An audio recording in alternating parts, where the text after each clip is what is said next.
یا ابوالقاسم تمہاری چار سو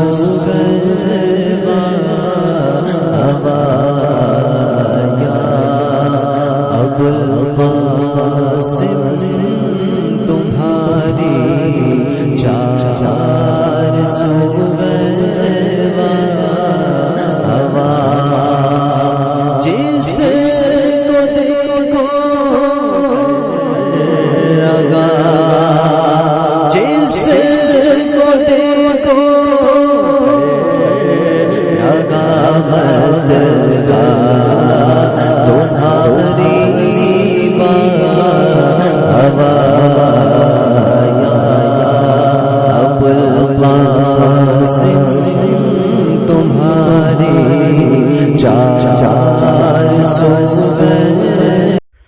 نحمده ونصلي على رسوله الكريم اما بعد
حضرت سیدنا مخدوم شیخ حافظ ابوالقاسم عبداللہ نقشبندی مجددی ٹھٹوی رحمۃ اللہ تعالی علیہ، جن کی خدمت اور جدوجہد کی بدولت سندھ میں سلسلہ نقشبندیہ کو عروج اور فروغ ملا۔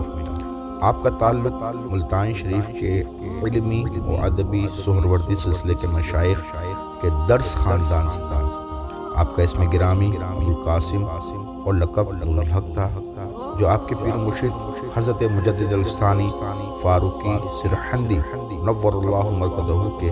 سگے پوتے شاہ سیف الدین قدس سرہ نے عطا فرمایا، لیکن سندھ میں آپ حضرت نقشبندی صاحب کے نام سے معروف و مشہور ہوئے۔ شیخ ابوالقاسم رحمۃ اللہ تعالی علیہ وہ عظیم ہستی ہیں جنہیں نہ صرف اپنے شیخ شاہ سیف الدین سرہندی قدس سرہ کی خاص محبت و توجہ حاصل ہوئی، بلکہ آپ کے عشق رسول نے آپ کو حضور علیہ السلام کی بارگاہ کی حضوری میں وہ مقام دلایا جو بڑی قسمت کی بات ہے۔ ایک دن آپ اپنے حجرے میں موجود تھے اور آپ کے مریدین و خدام حجرے سے باہر موجود تھے، جبکہ بظاہر آپ اپنے حجرے میں تنہا تھے، لیکن حجرے سے باہر آپ کے ساتھ کسی اور بزرگ کے کلام کرنے کی آوازیں آ رہی تھیں، جس پر آپ کے خادم پریشان تھے کہ مخدوم نقشبندی صاحب رحمۃ اللہ تعالی کے ساتھ حجرے میں دوسرا شخص کون موجود ہے۔ اتنے میں مخدوم ابوالقاسم رحمۃ اللہ تعالی علیہ اپنے حجرے سے باہر تشریف لائے اور تازہ وضو کیا اور خادم کو حجرے سے اپنے دستار لانے کو فرمایا۔ جیسے ہی حجرے میں خادم داخل ہوا تو اس کی حیرت کی انتہا نہ رہی کہ حجرے میں تو دوسرا کوئی شخص موجود نہیں، تو پھر وہ کسی دوسرے بزرگ کی آواز کیسی تھی؟ کچھ وقت کے بعد